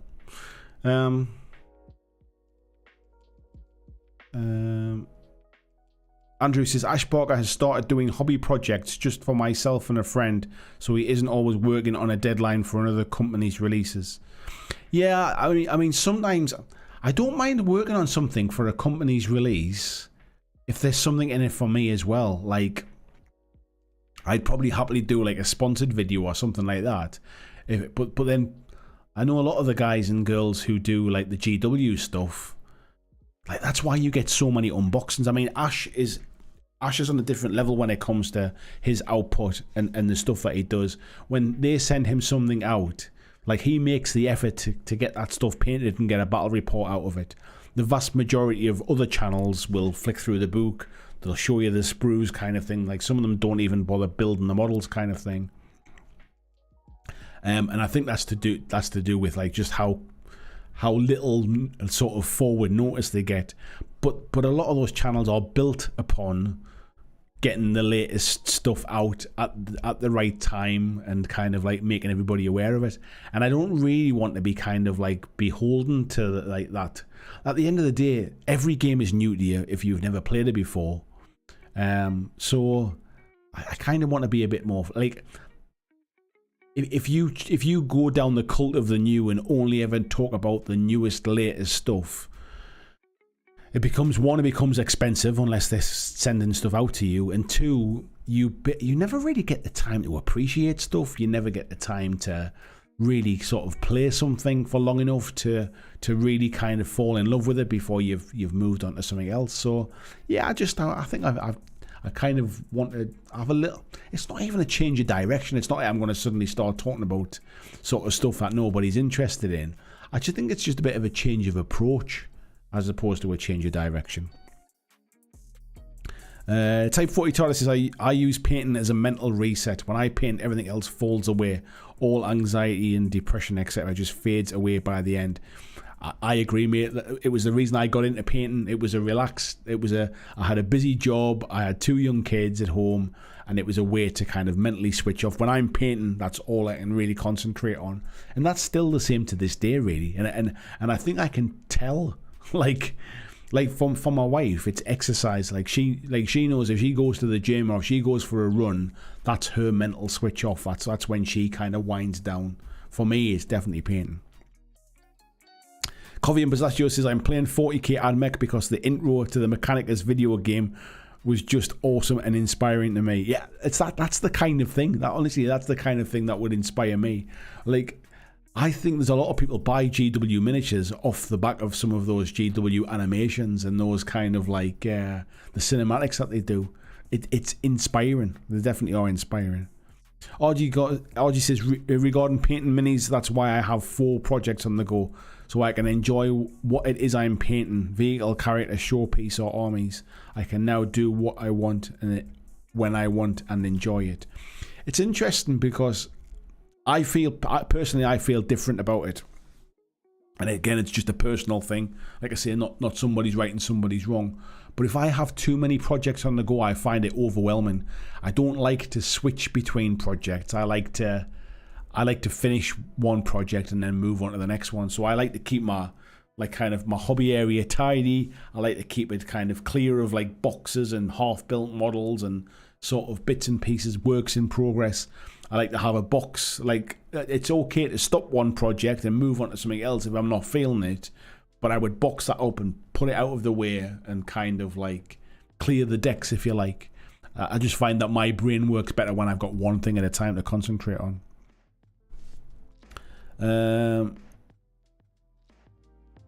Ed says, Jesus, I've been doing this in one form or another since about 81 or 82. I have no idea what specifically attracted me now. Yeah, I get the impression of me, like, the gaming is a big part of it for you, though, like, isn't it? And so I get, like, what inspires you to start a new army or start a new faction or even start a new game? Like, do you, like, is it the rules? Is there, and I don't mean this negatively, Blake, but is it like, is there a hotness of the moment kind of thing, like something's changed and this army's performing particularly well, and so that you decide you're gonna kind of like, that's going to be your new army for this year or something? Is there something that inspires you to kind of to pick up a new project, if you like, or pick up a new game? Jess says, if you want to remember what your hobby is about, spend a lot of time not being able to do it. It's funny because taking a break over the Christmas a little bit, it's really stifled my creativity a bit. I really feel like I work better, both from a hobby and from a job perspective. I work better when I just keep going. If I stop for too long a period of time, I become quite complacent, I think. And that's something I've not always been aware of, I think. RGC start with Napoleonic, rank and flank with Airfix 172 plastics. Great fun, soon moved on to metal. Never really got into RPG. Yeah, I mean I've played a little bit of RPG and I do enjoy it, but I must have, it's not something that's like, I think I enjoy the people. I enjoy doing an RPG with the people I've done it with. The RPG, like it could be anything, I think, for me. It's spending the time with the people that I'm playing with, I think, that I enjoy the most. Matthew saying, what Warhammer Fantasy Battles was his first love. I was graciously invited to my first game long ago and had a great time in a 6-person battle. Very nice, mate. Wayne saying, while I've had time off over Christmas and New Year, I've gone back to play board games and war games I've not played for a while. Well worth it. It's amazing, mate. You kind of, sometimes you do forget, like, sort of games that you had sit on a shelf and not played forever. Like, you used to love them. Why do you not play more of them, kind of thing? VG saying, Hero Quest and Space Crusade first got him into the hobby. Wanting something to enjoy away from the computer was what brought me back in my 40s. Clyde saying, I'm an oddball. As a kid I fell in love with the red coat British minis at a local hobby store that someone was selling painted. When I found out a few years later you could do that, I had to. Nice one. VG says, now I spend more time watching hobby stuff on YouTube than hobbying. I think that makes two of us, mate. Clyde says, oddly, I can't stand painting ranks and ranks of the same thing over and over. Yeah, there is an element of that. For me, if there's a purpose to it, like if there's a game I really love playing, I'll army paint, if you like. But it's not as relaxing, I don't think. Sometimes it can be. Sometimes it can be quite zen to just kind of zone out and just keep painting. But I get more enjoyment, I think, from painting like characters or individuals. RG says, love board games, especially ones suited to casual gamers that can be taught quickly. These days spend more time doing solo gaming, tabletop and board, so I can do it when I want. Yeah, I think a lot of people since the pandemic and stuff have done something similar to that kind of stuff. Jess says, I'm finally getting to do what I wanted as a kid when I first found gaming. Nice minis and scratch-built terrain and stuff inspired me. Nice, mate. Mark Watson says, got into the hobby via Warhammer Fantasy Battles back in the 80s, shifted away from rank and flank in the 90s and started Oathmark a year or so ago. It's getting me all nostalgic. Nice one, mate. Coffee and Pistachios says, is there anything specific inspiring you at the moment, mate? So I've mentioned it many times.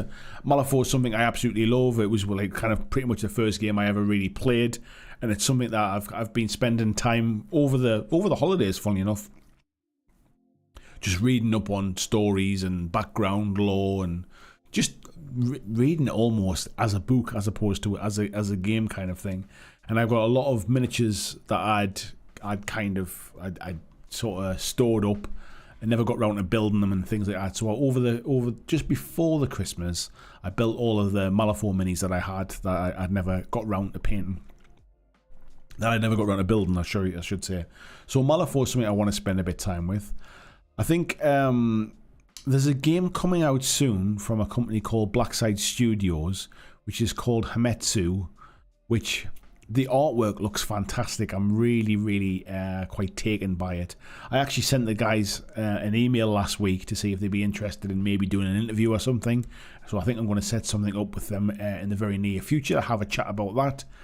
And I'm also kind of inspired by my 3D printing as well. Like there's something about, like, even if I don't get to play many games, there's something about making like a nice table for a game or something like that. Almost like just it doesn't like the journey is worth the kind of like the effort as opposed to the destination. So if it's building a nice table and like printing out some nice bits of terrain and painting them up and setting up a table and playing a game like that as a project, if you like, as an overarching kind of piece of effort. That for me is fulfilling. It doesn't necessarily need to be something that like, well, I'll only do this if it means I'm going to play 20 games out of it because then it'll be worth my time kind of thing. So I can see me kind of working more on hobby projects a bit more and maybe less about like specific sort of gaming type stuff, if that makes sense. A bit more creative, I think. I still love games. I'll still be playing games, and I'll still be talking about games. But I think some of my video stuff that is inspiring me at the minute is more the creative side of things. Where are we up to here? Gary saying I'm 4/5 done painting Necromunda, and even though I'm still excited, I'm catching myself using little tricks to get the next piece done. It's a big project and it just gets bigger. That's the trick, isn't it? But as long as you're enjoying it. Jess Hunt says Last War looks great. Weird War 1 horror skirmish. I'll have to read about that. I mean, I've not heard of it at all. Andrew says I usually start the year by doing an inventory of everything I have, even if it's the same stuff I already had. Sounds too much like bookkeeping to me, mate. He says Ash gets whole boxes painted in a day and they look good. I would love to watch him paint something, just to see like what does he do that us mere mortals don't. Because I know he's used to work for GW and I know he's got some kind of shortcuts and all that kind of stuff, but They do look good. It's not like they're speed painted in the traditional sort of sense of the word. I mean, he might say they're speed painted, but they're not like, it's not like a base coat and a dry brush and done. Like basic, they look good. So yeah, I would love to do a bit of digging on that one.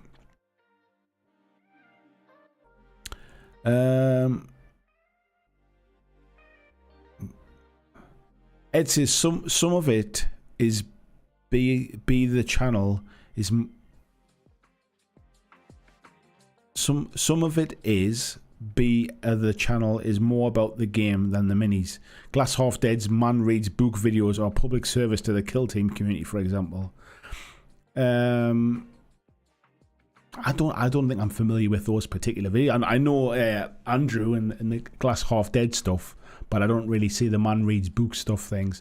But I think you can certainly be a service to a certain community.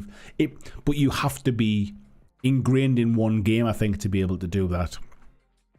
And Andrew's done a fantastic job with Kill Team. Like, he is the Kill Team guy, really. If I was wanting to play a Kill Team, I want to know more about Kill Team, Glass Half Dead is the channel I would go to for that kind of stuff. And I think some channels like that, but there is an element of you can you can become hamstrung by a game if the game starts to die, if there's not many releases to talk about, if you're not necessarily into the competitive edge. I know Andrew is, but if you're not into the competitive side, you can run out of things to talk about very quickly. So there is definitely there's ways to service communities, if that's what you're getting at here. Big Dave said he's off to bed. See you in the next one. Take care, matey. Jess says he's waiting for something like Double Dip, waiting for its general release. A few other games of a similar ilk coming out as well. RG said, I don't have a hobby area, so mine have to be put away after every session. So each session is a startup, so I don't have that issue. Yeah, I get that as well. And it's not ideal, but if you can get yourself into a very kind of almost like a travel set type thing, so that whenever you come to sit down and paint, it's a very quick setup. That's kind of that's the better option, I suppose. Andrew Cooksey is not following Cult of the New, so no boarding action chat then. I'm not really into 40k, mate, so I've kind of seen the boarding action stuff, and it looks quite interesting. I like the idea of that like 500 point, almost like a big kill team type thing. I do like the idea. I did buy Kill Team, the Into the Dark set, so I do have those walls and all that kind of stuff. And I'll be honest, it kind of interests me. The only thing putting me off is it would be a big time sink to learn the rules to 40k right now, when it's quite possible like there's a 10th edition on the way in the summer. So it just, for what will probably end up being 1 or 2 games, I think I'd rather play a Kill Team, like sort of Into the Dark type missions for that kind of a close quarters game. But I must admit that it feels more appealing to me than standard 40k. That was one thing I'd say. RG says the missus nicked the hobby space at the start of lockdown. It's now her home office. Yeah, I think there'll be a few hobby widows like that dotted about.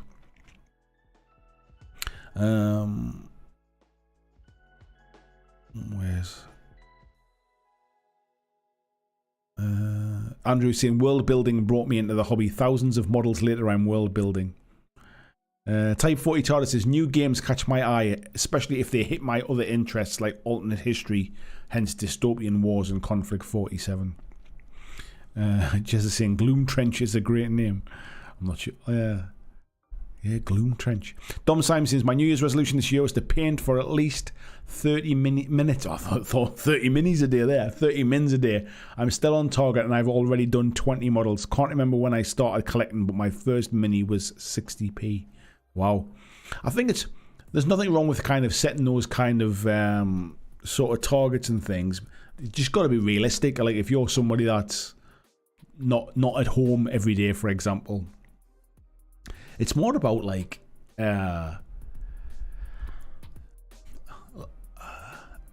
by all means kind of set yourself a target, but I guess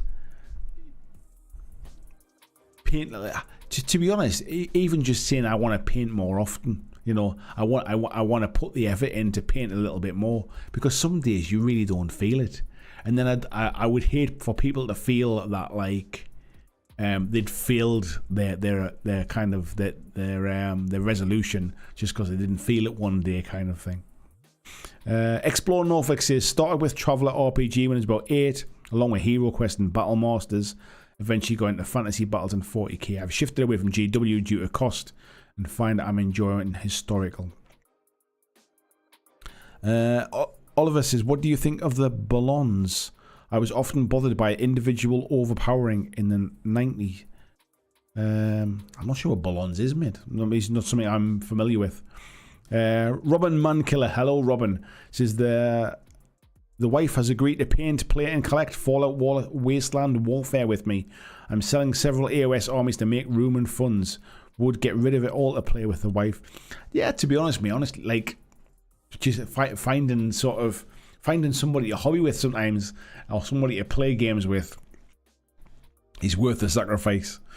Ed saying, now that's a great question. I'm a role player for first and foremost, so I often get attracted to new games via an RPG tie-in, but I love a good clean rule set for tabletop. Interesting, mate. Double Dip says, yeah, Gloom Trenches is a great name. I imagine most trenches are gloomy. Stephen Ramsey, hello, mate. He says, hi from West Allotment Wildlands. Just got Space Hulk and looking forward to painting it all. Do you know what, mate? I've got a copy of Space Hulk that I've never played, and it's probably on my list of stuff to get rid of, purely on the basis of I'll just never get round to it. I was just saying earlier that I need to have a bit of a clear out, really, and get sorted and get rid of the stuff that's just taking up shelf space, really. And I've got so much stuff that I really should move on now. Things like Silver Tower, Space Hulk I should probably get rid of. I've got like just Mount Curse City is another one that should go the journey as well. James says, I really want to paint more Marvel minis. Feel very, very done with big squads and the same paint jobs for now. Honestly, mate, painting Marvel stuff like over the last couple of years was a game changer for me. And again, what I did was, when we're talking about like sort of like having your hobbies and making work your hobby, I intentionally didn't talk about Marvel stuff like on streams and stuff because Marvel was my hobby. I was absolutely loving playing the game. I was loving painting the minis, and I tried to keep that for my hobby. That was the bit that I like. So at the end of the day, when I finish work, right, I'm going to sit in hobby. I'm going to paint some Marvel stuff, and I was cranking my way through all the Marvel minis, and I don't know how, but I just completely I didn't fall out of love with it or anything like that. I still love the game. I stopped for some reason and then never got back into it. And funny enough, since at that point, I think my hobby started to drift away a bit, really. But yeah, at the minute, I'm kind of like looking into lots of different bits and pieces, really, purely out of hobby interest. Like, it might be minis for games that I never ever get to play, but I'm not that fussed about it if I'm enjoying painting the minis. Or it might be a game that I'm not that fussed in painting the minis for, but I might want to play it, kind of thing. And so I'm readdressing stuff. But you're right, mate. When you talk about feeling very done with big squads, I do know what you mean. Colin says, I'm sure Ash has an army of minions doing his painting. That or some sort of Faustian bargain. I would love to chat with him just to say,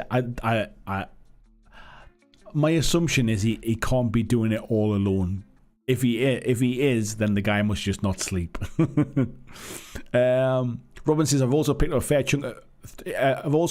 fair chunk into God tier. Your vids got me excited for it. I love God tier. I love painting the God tier minis. I love playing the God tier game. It just doesn't get a lot of love from Steamforge, and there's not a lot of people play it, unfortunately. But it doesn't mean it's not a fantastic game.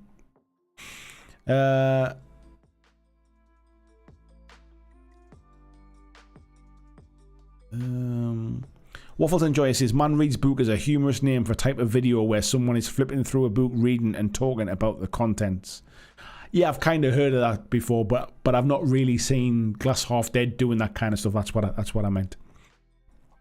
To be honest, I think a lot of the stuff I've seen is more when he's talking about new releases and what he thinks of them and stuff like that. Type 40 TARDIS says, the only way I'll jump back into GW is if they re-release Battlefleet Gothic, and rumour is they might. I've never really been into GW specifically to say that I would drop back in, kind of thing. I think that I will buy GW stuff like if I like what they're producing, kind of thing. If there's a miniature that I really fancy painting, or there's a game that I think will be interesting to play, I'll buy it. But then that goes for any company. It's not just a GW thing. So I'm neither pro nor anti GW, in the same way I'm not really pro or anti any other company, really. I like what I like. Clyde says he's been flirting with the idea of GW's Middle Earth game, as long as I can find someone else to play. I'm not really a fan of Middle Earth stuff, to be fair. RG said his aim is to get a session a week, but my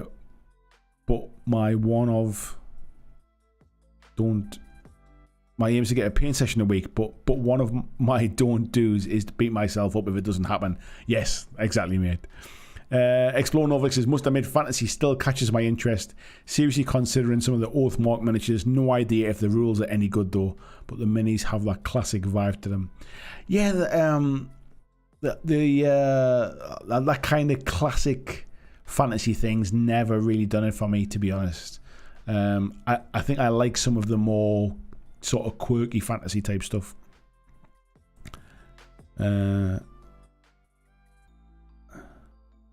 VG says, I think you get a premium for Space Hulk. It's out of print, yeah. Yeah, it has been out of print for a while, mate, I think. It's in perfect condition. The minis are all built, but they're not painted. But it's got everything inside it. I think it's even got a copy of White Dwarf that had like a special mission or something inside it as well.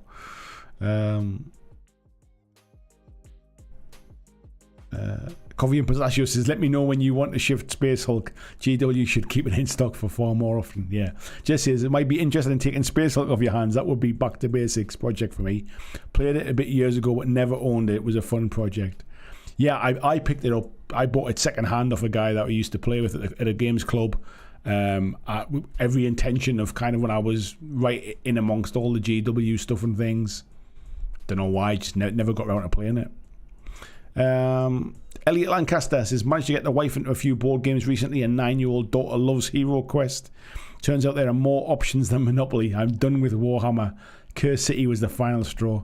Yeah, Curse City soured me a little bit as well, mate, I'll be honest. Jess says, Matthew... Oh, he's chatting there. Oh, sorry, Matthew. Frostgrave looks great. Joe McCulloch, other games I've played, really enjoy. Verathorn says, I hope more mini-games go to larger scale like Marvel or Conquest. It makes more true scale minis an option without making them a pain to paint.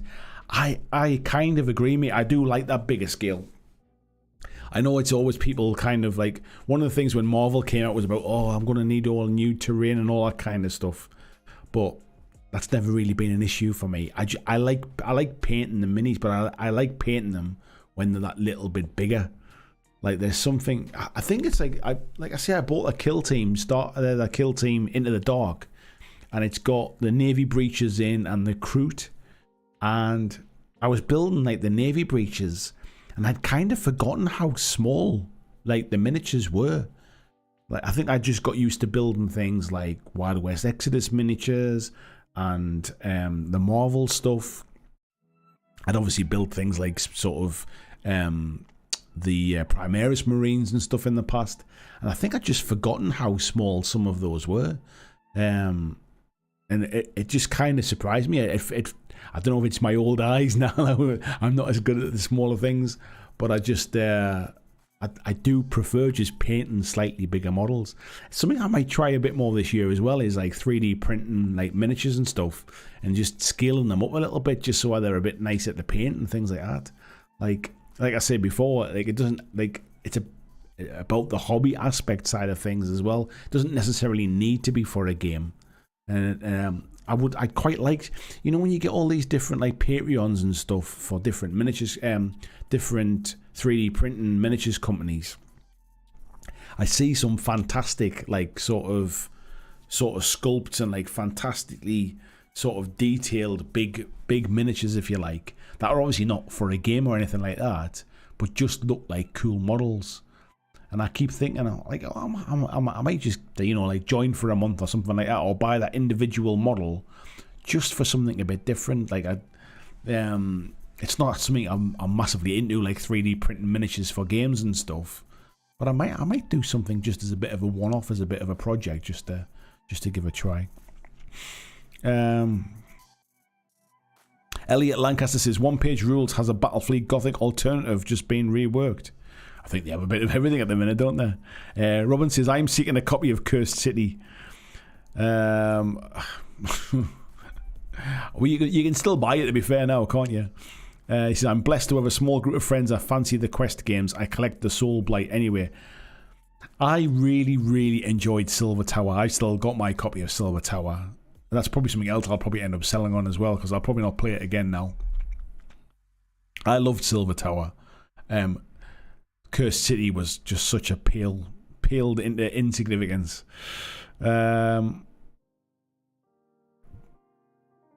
Jess says, painting something like that might get your juices flowing again.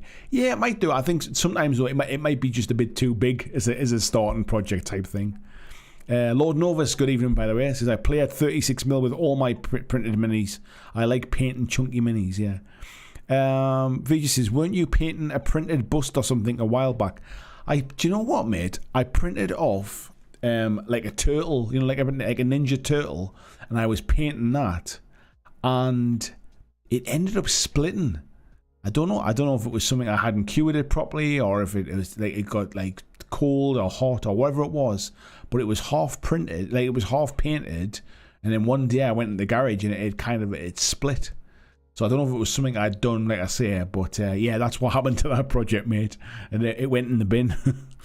Noodle says, oversized models and garage kits are often called painter's delight, but you might need an airbrush for some smoother colours. I do have an airbrush, but to be fair, I'm not really painting for anybody else. I'm painting for myself. So the smoothness is entirely at my discretion, I guess, in that respect.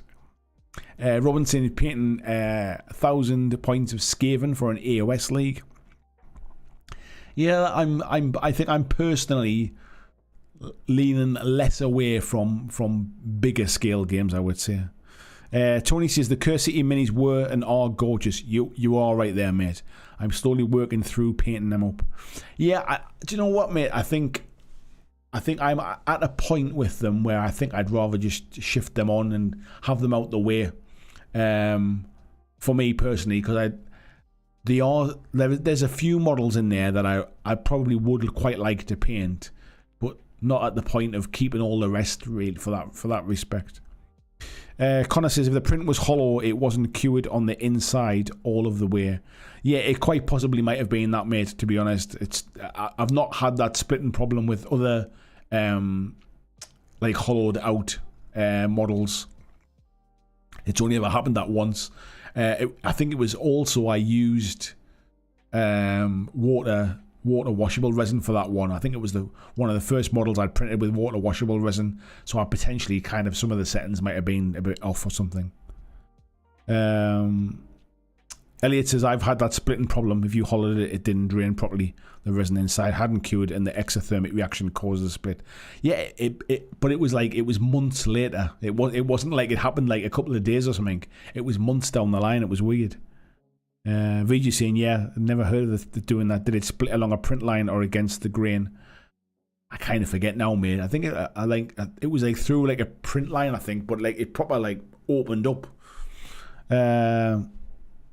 Yeah, Christian saying water washable resin always splits if it's hollowed. Yeah, there you go, mate. It was the first time I'd used water washable resin. So I've bought some normal ABS like stuff now that I've used before. Verathon says, I don't see the point in an airbrush for minis. I get the same effect in similar time with a dry brush.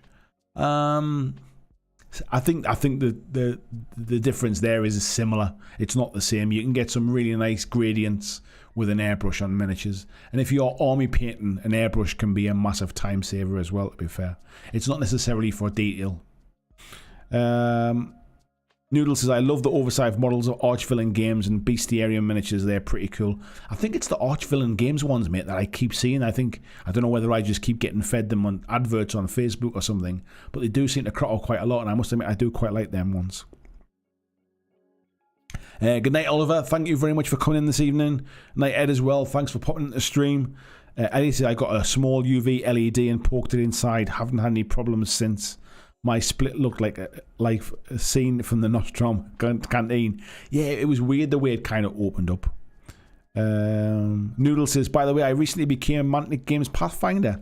All I need is a starter set now. What's your favourite Mantic game you'd recommend to beginners? Interesting, mate. I quite like as games, I think Mantic makes some great games.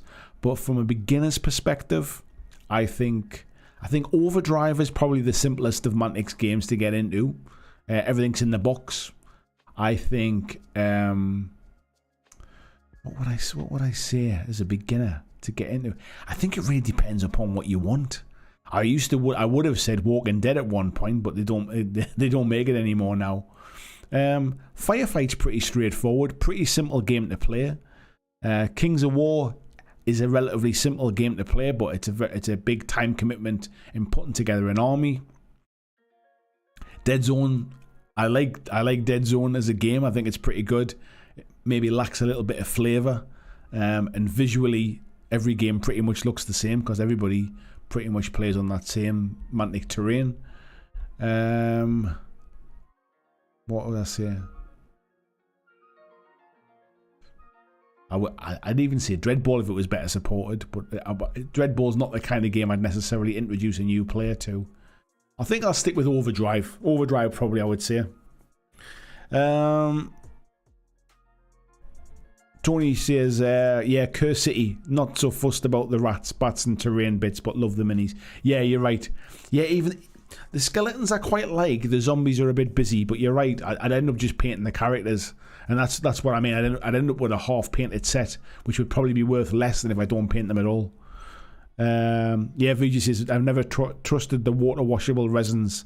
Seems like a pain in the ass when you can just use the proper stuff and just take the minimum precautions. I think I just tried some for the just to see what it was like, to be honest. But yeah, it's yeah, I've just gone back to the ABS like resin. Really saying people that carry on about 3D printing, smell and fumes, it's so over exaggerated. I wouldn't necessarily say it's exaggerated. I think it depends upon the area you're working in. Like I've got my 3D printer, my resin one is in a garage with ventilation in a big space, and I can't really smell the fumes. They're not particularly strong. The smell of the isopropyl alcohol is stronger than the smell of the resin, to be fair. However, doesn't really matter whether you can smell it or not, they're still not nice. Like, you still wouldn't want them on your skin and stuff like that. So it's definitely about how you handle them. Like, bleach isn't good for you, but everybody has it in the house kind of thing.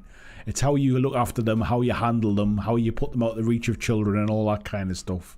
But yeah, generally the fumes, like the smell of them, I've never really had a problem with, but then I've never really been in an enclosed area with them. VGC, I enjoyed Overdrive, was fun to play with Andy, but probably wouldn't buy it. I think it depends. I think it's the easiest game to teach somebody. I think it's definitely easier than, like I say, it depends what you want to get into. Like there's no point teaching somebody Overdrive if they're really into fantasy games, and there's no point teaching them Kings of War, for example, if they don't want to paint big armies. So I guess a lot of it is like, just one thing I would say is just remember, as a Pathfinder, it's not your job to sell people games. Like, that's Mantic's job. It's Mantic's job to be the salesperson. It's the store owner's job to be the salesperson. As a Pathfinder, you're just there to demo games to people that are interested. And I think people get those things, get their wires crossed. When people are like representatives for a company, whether it's a Pathfinder for Mantic, or it's a Vanguard for Conquest, or what used to be what were they called again? They were called Press Gangers for Privateer Press. And did Malifaux have something similar? I forget now. Guild Ball had their pundits program. Whenever you're one of these representatives for these different companies, like you're not on the payroll. Like, it's not your job to sell the games to people. So demo the games that you like. You're meant to be an advocate for the things that you like. So don't worry about trying to push the games that you're not interested in. At the end of the day, you are an advocate for the things that you like playing. So if there's a game that you really like, then that's the one that you should be demoing, really. And if other people like the game, then they'll come and have a demo. And if they enjoy it, then they might go and buy it. But just don't think that it's your job to sell the models, if that makes sense. Elliot says, great listening tonight. Cheers. Thank you very much, mate. Appreciate that. Noodle says, my local comic shop doesn't have a board game community outside of Magic cards, so I'm hoping I can bring some board gaming or war games to my local town. Yeah, my biggest piece of advice would be demo the game that you want to play, mate. If you're trying to get players to play in your local area, get them to play the game that you want to play. Vijay said, I have my 3D printer in the garage, never smelt it once, even loading the vat doesn't really turn my nose up. Agreed, I smell the ISO more than the resin. Yeah, the ISO stinks, to be fair. Noodles is saying, we do have a Wargame store, but it's 5 miles away. I do plan on going there as well in the future, though I'm in Texas, so things are spread out a bit. I can imagine they are, mate. Tony says, my only problem with resin 3D printers is that they're fragile and prone to be shattered. They don't travel well. Yeah, and I guess it's at the end of the day, mate, it's if they're just to be painted and just, I mean, there's a lot of games these days have resin models in them. Like if you look at any of the TT combat stuff, it's all resin miniatures. So yeah, you don't want to be dropping them, that's for sure. Christian says, my 3D printers are in my bedroom because that's the area I have. There's definitely a smell and some resins are worse than others. By far the IPA is the worst, strongest smell. Yeah, like I even sometimes use the IPA to clean like the beds on my PLA printers as well, just to clean off like any kind of residue from when a print's been adhered to it. And that kind of stinks. Like my wife will go like, Jesus, like what's that smell? And it's like, oh, I've been spraying the alcohol. It stinks. Mark Zielinski from New Background. Thank you very much, mate. RG says, is it bad to say I quite like the smell of ISO? I wouldn't necessarily wear it as an aftershave, mate, put it that way. And Jez says, RG, it's not as bad as if you like the taste. Yeah, you've definitely got some issues if you're starting to like to drink the stuff. Anyway, we've been going for a couple of hours now. My throat is dry. I need a drink, and my coffee is absolutely freezing cold now, so I am not drinking that. But I think what we'll do is we'll call it there. Thank you, every single one of you, for coming in tonight. I appreciate your company tonight. It's been good. You've kept me nattering on. You've kept me chatting, which is always the point of these live streams. Sometimes it's really hard to do this if there's nothing really happening, if there's nothing really to talk about, if I can't think of a subject. And it's you lot coming in here and keeping the conversation flowing is what makes it worthwhile. So thank you very much. Take care, everybody. I will see you in next week's live stream. Hopefully I might get another video out this week. I've still got a little bit of work in here to finish off and get this room done. And I do also have to finish my tax return, and I've got a load of admin to catch up on. But yes, I'm sure we'll try and do something. So take care, folks. I'll see you next time.